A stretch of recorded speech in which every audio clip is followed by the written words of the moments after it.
Thank y'all so much for tuning in. This is See the Vision. I'm your host, Christopher Jenkins. On our new show, what we're going to be looking to do for y'all out there, the public, my viewers, is to bring you some of the most talented and creative, most progressive thinkers of our generation. So, with that in mind, y'all stay tuned. We got a few guests coming up. I think y'all going to want to check it out. What's going on, everybody? Welcome back once again. This is See the Vision TV. I'm your host, Christopher Jenkins. We got another great show in store for y'all today. We have another special guest. He's a really good guy. I'm honored that we can have him on the show. We have Mr. Tracy Taylor with us today, and he is fresh off of his campaign run for mayor here in Albany, Georgia. And although he wasn't elected, we still want him to come down here and sit on the couch with us at See the Vision TV and get some feedback from him on his thoughts and some things that he might have encountered along his campaign trail here in Albany as he ran for the big chair. Yeah. Let me say first of all, it's great to have you here. Yeah, and thank you for having me. It's a pleasure to be here. No problem. So first of all, I just want to know, how did you get into politics? How did Tracy Taylor decide that he wanted to become a politician? A lot of people might want to know. Well, actually, I think it was 2010. Sanford Bishop, he was running for re-election against Mike Keon. Okay. And Congressman. Yeah, Congressman Sanford Bishop. Yes. And I was advised to get my hands dirty in his campaign. Well, I don't want to say dirty, but participate in his campaign. Yeah. And actually, my pastor advised me to go to his campaign headquarters. He was having a campaign party, and he was kicking off his campaign. Mm-hmm. So I went down, I checked it out, and I got the feel of it, and I joined his campaign. Thank God that it was a successful campaign. At that time, I worked with Winfred Dukes too at the same time. Representative Dukes. Yeah, state representative Dukes. Yes. So I kind of ran a dual style campaign, mm-hmm. and it gave me a clear insight about the political arena. Okay. So when you decided to get into politics, how did that affect your life on a personal level? As far as with your family and things like that, because politics can be kind of stressful on the loved ones, being in that spotlight. You know what I mean?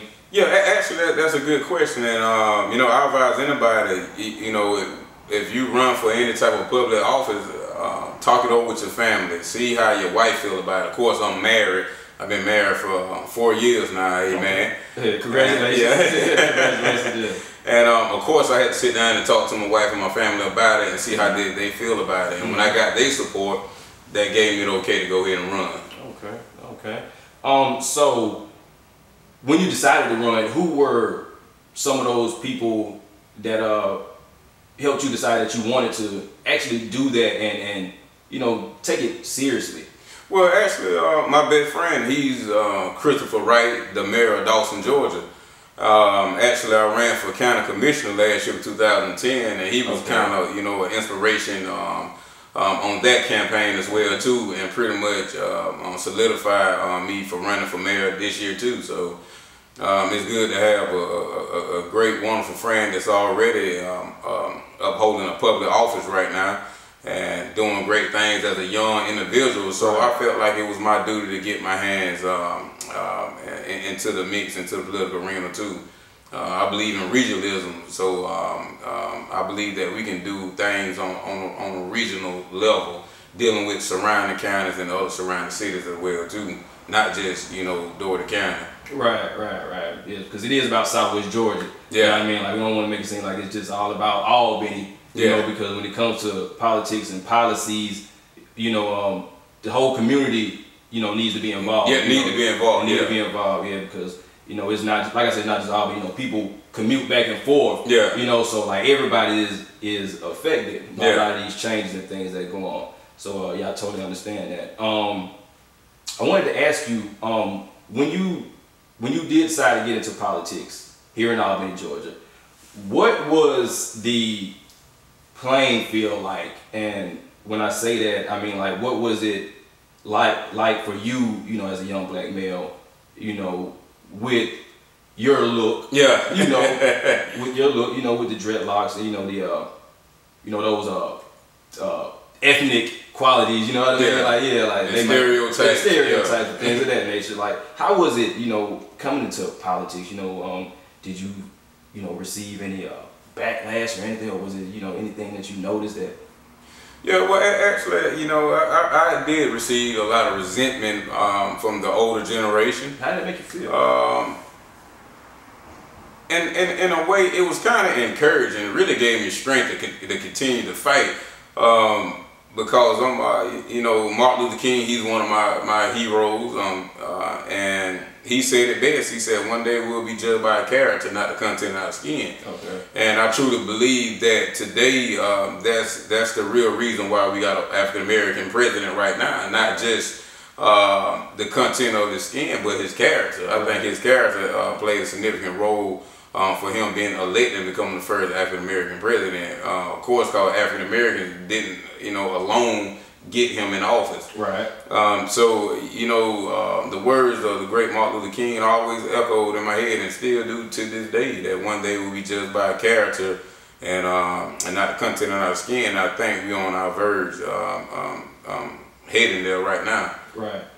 So, you know, with that said, I welcome the resentment and everything, but people kind of changed their mind once they heard me speak, and once they saw that I was kind of prepared, even though my run really wasn't successful in their eyes, but it was successful in the community that I came from.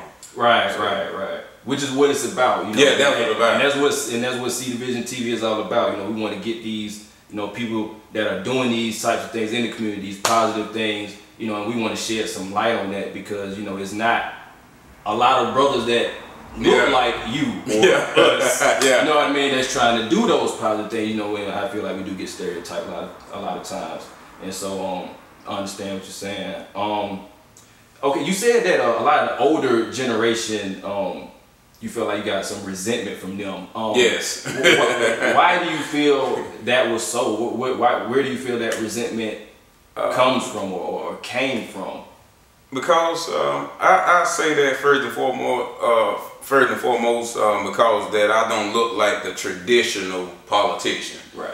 And what is the traditional politician? Clean cut, no goals in their mouth, and so on. And I think that's the traditional look that everybody prefer to be in the office.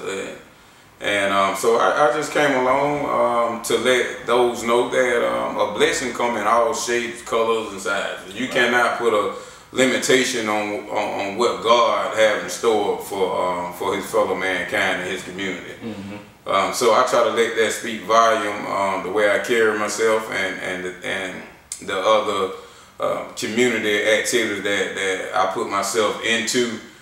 Speak for itself, that you can't judge a book by its cover. Right. And I have every equal opportunity that every United States citizen have, and I'm just exercising my right as a United States taxpaying citizen. Absolutely. So, okay. So even though you know you weren't elected for mayor, what are some other things that you have been trying to do as far as politics in the community here in Albany, Georgia? Well, actually, I just applied for the Historical Preservation Board. That will last to the December the 15th. The City Commission had to take up a vote on me to allow me to be appointed to that board. What is that board about? Historical Preservation, pretty much, it's a committee made up of, I want to say 7 board members. Okay. And their job is to preserve historical landmarks in the city of Albany. Okay.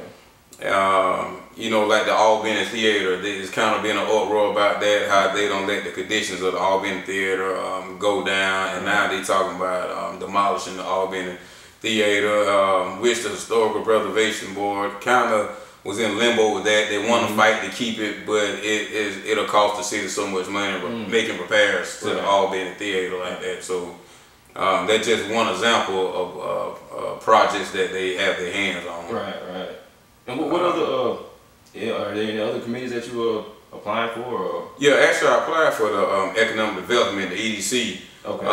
The city commission is supposed to take up a vote on me January 11 on that too. So I'm still trying to rally up and still campaign to city commissioners that I am worthy to become a board member on the economic development board as well too. So right. Okay. So take me to my next question. Okay. All right.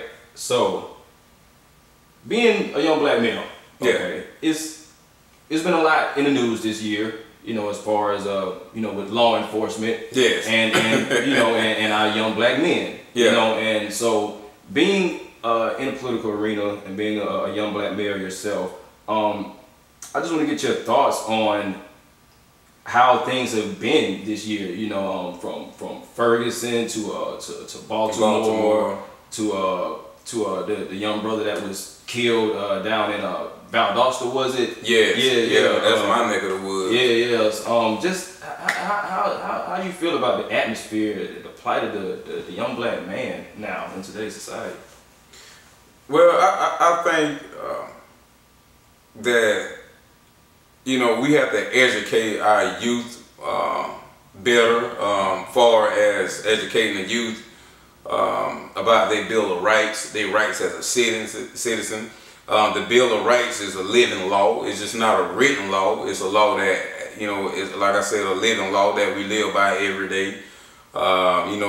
Freedom of religion and your right to bear arms and so on. And I think we need to do more education in those areas as far as the Bill of Rights. And not only that, like the movement that been going on lately, Black Lives Matter.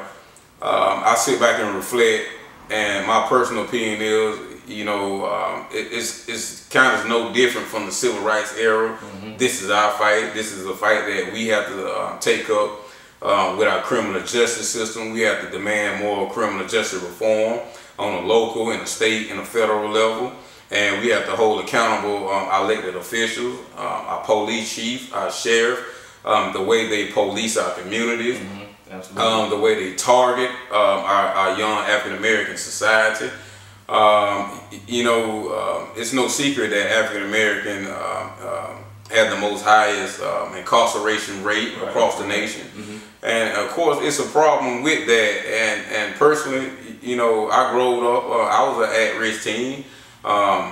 I was incarcerated numerous times. I ain't afraid to say that. Right, hey, let's be real. Absolutely. But I came back and I conquered and I educated myself. Right. I just graduated and made for law enforcement. Right. So I took that avenue and that lane to educate myself more about law enforcement and kind of, put myself in a position as a peace officer and study the scenarios that they go through.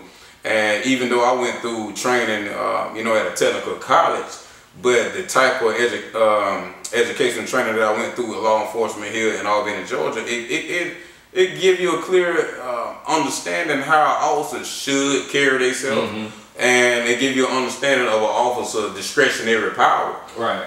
Because the officer at the scene at the time, they have so much power, and like I say, it's called discretionary power, and they become almost like a judge and an executioner at the same time, and that's a lot of power for one man to have on a scene like that. So it boils down to education. Okay, absolutely. Okay. Okay. So being that you spoke on the law enforcement and them performing their duties effectively. Yes. Okay. And so that takes me to my next question then. Okay. How do you feel about the Back the Blue campaign that we've seen here in Albany, Georgia? Because I noticed last week that there was a Officer Shearling, if I'm correct, down in Thomasville. Yes. Which is only a few minutes down the road from a couple of miles down the road. Okay. They had an officer that was suspended without pay and later resigned for racially insensitive comments that he posted publicly on Facebook for everybody to see. How do you feel about the Back the Blue campaign, knowing that we still have these type of officers on the payroll and out here in the community and our streets policing our community. You know, what is that? What kind of message do you feel like that sends? You know, when they want us to support a campaign like Back to Blue, but yet we still have these troubles that we see with some of these officers that we're you know, paying to protect and serve. Well, of course, it'll send mixed signals when an officer put out his personal opinion on social media like that, and you know, it's outside of the police department. It's kind of hard to kind of control that as well too.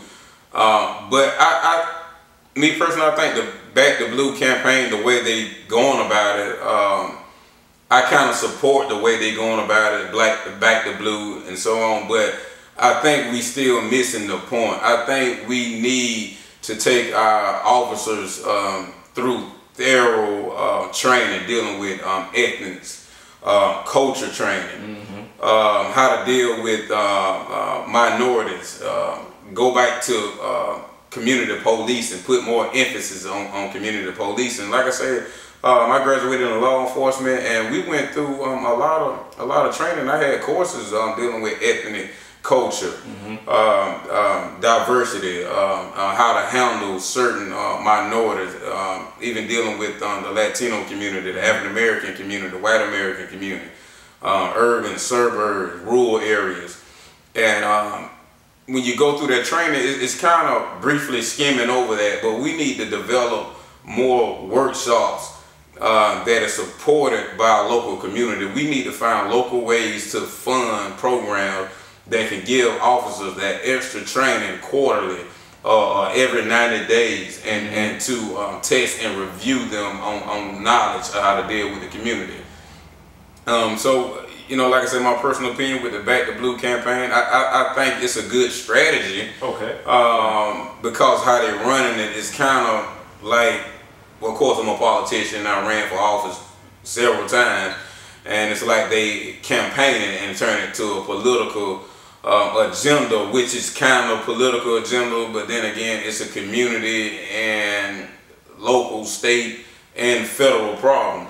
And even with the training that I went through in law enforcement, it tell you that our criminal justice system is broken and it need reform. It need it need great reform, man, and we need to tackle those issues and see what a real problem is, rather than versus just putting signs in people's yard and want the community support. And then when an officer step out and make these rogue renegade comments, it's like, you know, you know, the department is asking for our help, but we got other officers that feel like this. Right. It's a mixed signal. Right. Got to definitely clear the air. Right? Yeah, we got to clear that up. Clear the air. Yeah. Okay. So you spoke about local levels and state levels, and you mentioned federal levels. Federal levels of government, which brings me to my next question.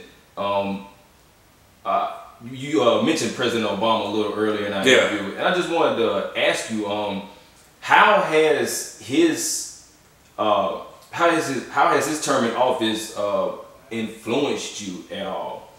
Well, really, his term influenced me a great deal. And I'm gonna rewind and piggyback on like what you said. What's the reason why I got in politics? And to be honest, President Obama pretty much gave me that ideal and that passion that I need to be involved in politics. When I sat back and monitored his campaign run, and in 2008 and a little bit in 2009, and you know, monitored his speeches and so on, and the way he campaigned and actually became the first African American president, it just like a light bulb went off. Like, there's no more excuses as a black man coming up in America. There's no excuse. And I took that as inspiration, and entered the political arena and went back to school too and gained more education that I feel like I need to have as a young black man.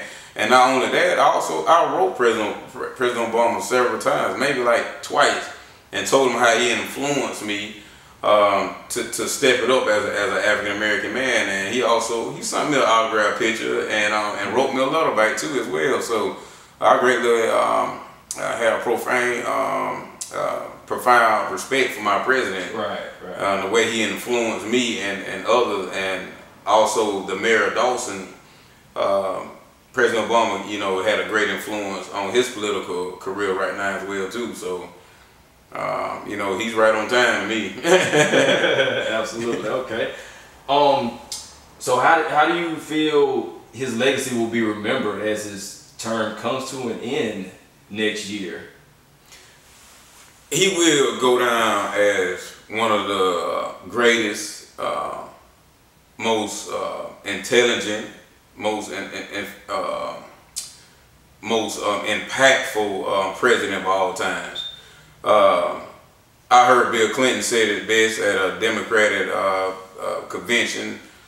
I think it was 2000 and not his first term, when he was running for his second term. Okay. I heard President Bill Clinton say the best. He said that not me nor my predecessors couldn't have came in office and did what President Barack Obama did in a short period of time with the limited resources that he had. He said they were limited. Yeah, were limited. And they were limited. And he said he put a floor upon the economy, and he did. He stabilized the economy. And when we reflect on his presidency, when years to come, we gonna reflect and say that he was a great man and a great leader. Oh, yeah, I think so too. Yeah, regardless of what the papers and the media try to do. Regardless, he's not perfect, but when you reflect on the things that he did, the bailouts, saving the banks, saving GMC, saving General Motors. General Motors, yes. You know the unlimited things that he did, job growth, steady job growth in the months that he been in office and so on, man. You know, you cannot compete and measure up to the things that this man did in a short period of time coming out of a recession. Right. They said unemployment never become under about 8.5% during his presidency. Presidency.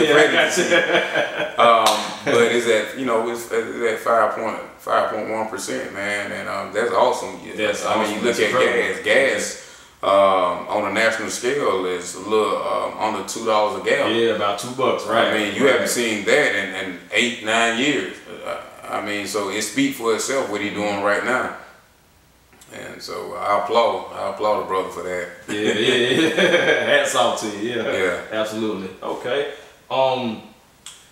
So in closing, I just want to let you know on a personal level from me, that I really applaud what you're doing. Oh, thank you. I applaud what you're doing too. Man. But I really applaud what you're doing, man. You know, it takes a lot of courage and self-confidence and you know, just that drive to want to make a change, you know, because, you know, I feel like a lot of young brothers like you and I, you know, we don't get that credit that we deserve for actually wanting to be a part of the solution. Amen. You know, sometimes, and for you to just be out there in the public doing what you're doing, you know, even though you didn't win, you know, I just like what it means and what that symbolizes, you know, for our other young brothers out there that might be looking and you know, thinking like, well, you know, what can I do? You know, is nobody that looks like me that's doing this or trying to be mayor or politics or anything like that. And then we have you,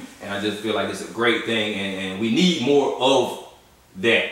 You know, people that look like us. Yes. You understand what I'm saying? Yes. Like, I think we need more of that. You know, especially so that young guys can see that, and so they can know, you know, that it is possible. You know, like no matter where I come from or my background or what I did in the past, like I can change. Like if this is what I want to do, if this is what my life is calling me to do, like I can make that change and I can make that happen. And I just like what that symbolizing. I feel like you've been a great symbol for that idea, and I just applaud you, man. Like totally. Appreciate it. Thank you. That's what it's about. That's exactly what it's designed for. To get our community back, right. To go into the community, go into the ghettos, go into the rural areas, but they need individuals like us that they can relate to, right. And that's why we need to stay committed, right. To the cause and keep our hands on the plow. and to be able to be a true example and a light and a beacon of hope in society. And I'm gonna close with this and say that one day the country is gonna be in our hands, and we have to practice now how to run this country, how to take care of our communities, how to be an inspiration to one another, and we have to go back to that. You know, and I reflect on, you know, our past history, civil rights era and so on. Our leaders, even though they stood up, and our leaders got slain for a good common cause. They weren't afraid then, and we can't be afraid now, because Black lives does matter. Right. Absolutely. Okay. Well, man, this has been another great episode of See the Vision TV. Amen. I'm your host, Christopher Jenkins. Tracy Taylor for mayor. We're going to be looking for you. Big things coming. Amen. Yes. See y'all next episode, y'all. Today, my brothers and sisters, we are living in some difficult times today. Our country is dependent on us to continue to fight for social, economic equality, and justice for all. It is time to hold the words accountable that are embedded into our Declaration of Independence, that all men are created equal.